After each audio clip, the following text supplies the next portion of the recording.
Hello बच्चों, तो कैसे हैं। आज मैं फिर से एक बार आप लोगों को अपने YouTube चैनल में स्वागत करता हूं। मेरा नाम सूरज कुमार है। तो आइए आज हम लोग जानते हैं कि ऑक्सीडेशन कंपाउंडों का ऑक्सीडेशन नंबर कैसे निकालेंगे, ऑक्सीकरण संख्या को कैसे निकाला जाता है, उसके बारे में हम लोग आज चर्चा करेंगे।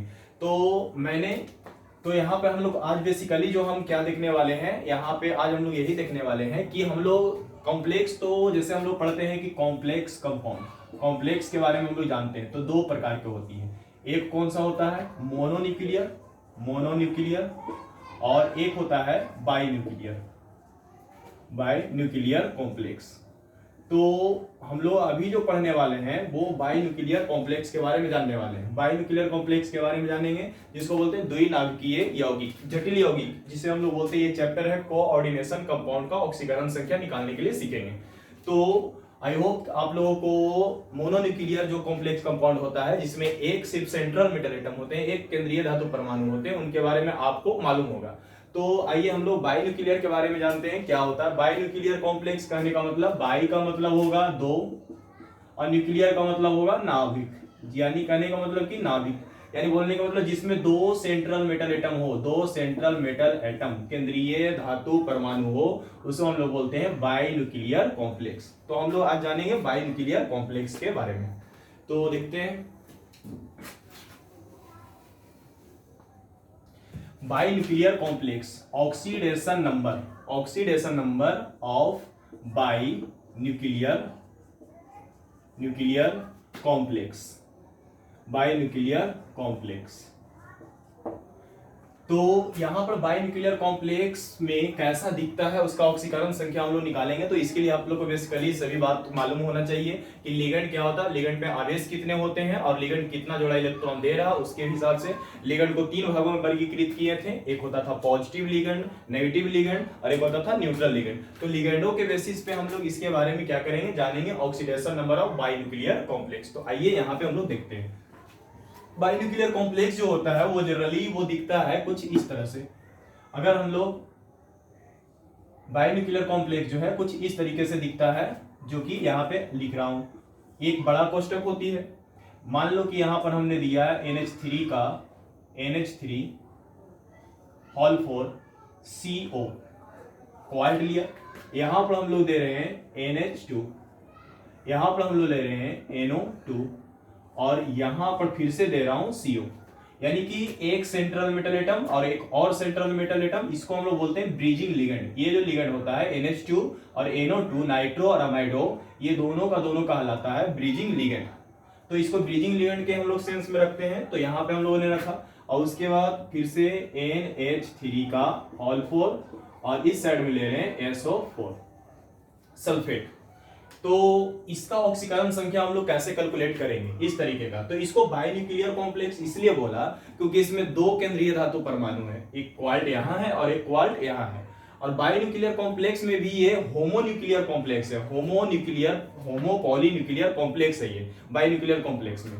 तो होमो का मतलब होता है एक जैसा सेंट्रल मेटल एटम हो। तो ऑक्सीकरण संख्या कैसे निकालेंगे, तो इसका ऑक्सीकरण संख्या निकालने के लिए हम लोगों को क्या करना है कि हम लोग को ये सब लिगेंड कहलाते हैं, लिगेंड होंगे, लिगेंड ये दोनों ब्रीजिंग लिगेंड होते हैं, ये लिगेंड होते हैं, और ये बाहर वाला एटम होता है परमाणु। सबसे पहले इस कॉम्प्लेक्स की अगर बात किया जाए तो इस कॉम्प्लेक्स को हम लोग बोलते हैं कि ये धनायनिक यौगिक है, धनायनिक यौगिक है। धनायनिक यौगिक का मतलब होता है कि ये कटायनिक कॉम्प्लेक्स है, कटायनिक कॉम्प्लेक्स। क्यों कटायनिक कॉम्प्लेक्स है, क्योंकि इसमें बड़ा वाला कोष्ठक आगे की ओर है, कटायन की प्लेस पर है, इसलिए वो रिप्रेजेंट कर रहा है कि ये कटायनिक कॉम्प्लेक्स है। तो इसका ऑक्सीकरण संख्या हमें निकालना है अगर, तो कुछ नहीं करेंगे, सिमिलर जैसे मोनोन्यूक्लियर कॉम्प्लेक्स कंपाउंड का निकाल रहे थे जिसके पास एक सेंट्रल मेटल एटम होती थी। जैसे मोनोन्यूक्लियर में कौन आते थे, तो मोनोन्यूक्लियर में आते थे K4FeCN का होल 6, कुछ इस तरीके का कंपाउंड। तो इसके बारे में हम लोग जानते थे, पहले भी सीख रखे थे कि हम लोग इसको मानेंगे x, इसके ऊपर चार्ज होता है -1 इंटू कितना करेंगे 6, और +1 पोटेशियम का होता है इंटू कितना करेंगे 4 करेंगे, और टोटल इक्वल टू 0। तो हम लोग को आएगा 4 + x -6 = 0, यानी x का वैल्यू आएंगे +2, यानी कि यहाँ पर कितना ऑक्सीकरण संख्या रखे हुए +2। तो ये मोनोन्यूक्लियर में हम लोग बताए थे। देखेंगे कि कंपाउंड कौन सा है। देखिए यहाँ पे इधर वाला अगर हम लोग बात करते हैं, इधर की अगर हम लोग बात कर रहे हैं इसके बारे में, तो सबसे पहले क्या है कि ये कटायन और अनायन बिल्कुल साथ में दिया हुआ है, तो ये उदासीन कंपाउंड हुआ, उदासीन यौगिक हुआ। न्यूट्रल, न्यूट्रल इसको हम लोग कॉम्प्लेक्स बोलेंगे।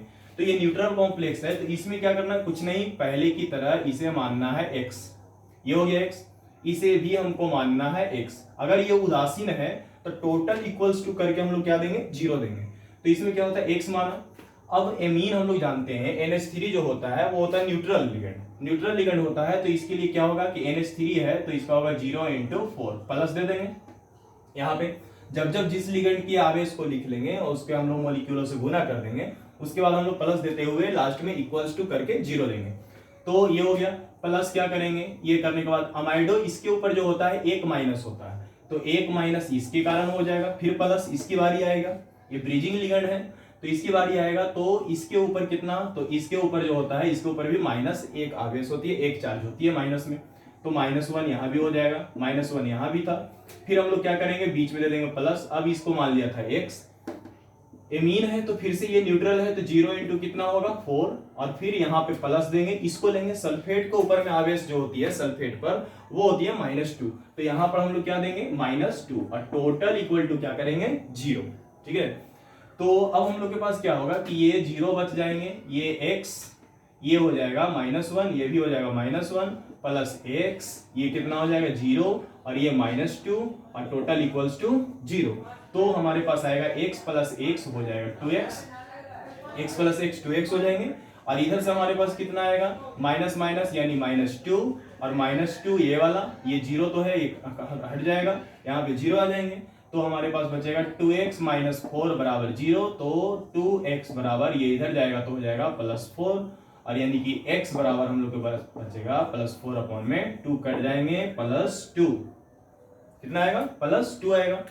तो यहाँ पे 4 इधर जाने के बाद +2, यानी कि यहाँ पे कोबाल्ट जो है +2 ऑक्सीडेशन स्टेट में है, और यहाँ पे भी कोबाल्ट जो है +2 में, यानी कि दोनों की ऑक्सीकरण संख्या क्या होगी +2।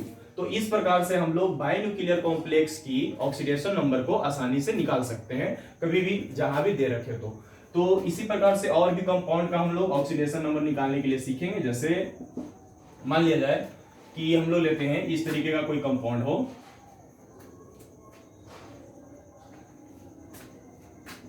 H2O all 4 FeOH, और यहां पे भी हम लोग ले रहे हैं OH Fe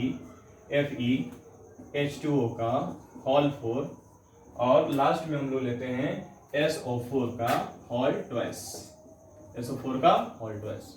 अब ऐसे वाले कॉम्प्लेक्स को लेंगे तो फिर से वही सिमिलर प्रोसेस करेंगे, इसे कितना मानेंगे X, हाइड्रोक्सो है, ये भी हाइड्रोक्सो है, दोनों हाइड्रोक्सो के ऊपर में कितना आवेश होता है -1, तो ये हो जाएगा -1 प्लस इसका होगा -1, इधर में प्लस देंगे। H2O क्या होता है, एक्वा होता है, न्यूट्रल होता है, तो H2O जब न्यूट्रल होता है तो न्यूट्रल पर आवेश माना जाता है 0 × कितना करेंगे 4, प्लस इस साइड में क्या करेंगे, इसको हम लोग क्या मानेंगे, इसको भी हम लोग को मानना पड़ेगा x, और ये न्यूट्रल है तो 0 × 4, और प्लस हम लोग क्या करेंगे, अभी ये कॉम्प्लेक्स उदासीन है यानी कि न्यूट्रल है, क्योंकि इसका कटायन और आनायन दोनों पार्ट एक साथ दिख रहे हैं, और ये कॉम्प्लेक्स कौन सा है, कटायनिक में आएगा गिनती, क्योंकि बड़ा वाला कोष्टक कहाँ है, आगे में है। तो इस हिसाब से यहाँ पे 0 × 4, और ये सल्फेट के ऊपर में होता है चार्ज -2, तो -2 × हम लोग करेंगे 2, और टोटल इक्वल टू कितना आएगा 0। तो यहाँ से हम लोग क्या करेंगे कि ये 0 हो जाएगा, यानी कि ये x और प्लस x कितना होगा 2x, और ये -1 यानी कि -2, और ये -2 × 2 यानी कि -4, टोटल इक्वल्स टू कितने होंगे 0। तो हमारे पास बचेगा 2x - 6 बराबर 0, तो x का वैल्यू आएगा इस साइड में +6 अपॉन में 2 कट जाएंगे, यानी कि +3। तो इस प्रकार से Fe जो है इस कॉम्प्लेक्स में, इस पूरे कॉम्प्लेक्स में जो है कोऑर्डिनेशन कंपाउंड, ये चैप्टर जो है ये हम लोग को चैप्टर जो पढ़ना है कोऑर्डिनेशन कंपाउंड में पढ़ना है, कोऑर्डिनेशन कंपाउंड में हम लोगों को एक टॉपिक पढ़ना था oxidation number, how to calculate the oxidation number of different type of complex. तो कॉम्प्लेक्स में हम आप लोग को ये ऑलरेडी मतलब कहने का मतलब आप लोग को बताया भी गया होगा कि एक मोनोन्यूक्लियर होता है, एक बाइन्यूक्लियर होता है। बाइन्यूक्लियर जो है कंसीडर एज पॉलीन्यूक्लियर होता है, और पॉलीन्यूक्लियर जो होता है होमोपॉलीमर, जिसमें एक ही तरह के सेंट्रल मेटल एटम हो, और एक होता है हेट्रोपॉलीमर कॉम्प्लेक्स जिसमें अलग अलग सेंट्रल मेटल एटम यहाँ पे होगा, तो उसके बारे में हम लोग आगे चर्चा करेंगे। फिलहाल हम लोग यहाँ पर जो पढ़े हैं बाई न्यूक्लियर कॉम्प्लेक्स का ऑक्सीडेशन नंबर निकालने के लिए सीखे हैं। तो इस प्रकार से हम लोग ऑक्सीडेशन नंबर को निकालते हैं, और इस कॉम्प्लेक्स में जो Fe है, ये पूरे Fe का हम लोगों के पास ऑक्सीडेशन नंबर दे रखा है +3, यानी 3 कैलकुलेट हो गया है, और यहाँ भी कोई +3। तो आई होप आप लोगों को ये वीडियो अच्छा लगा होगा। लाइक करें, सब्सक्राइब करें और चैनल को सपोर्ट करें। Thank you.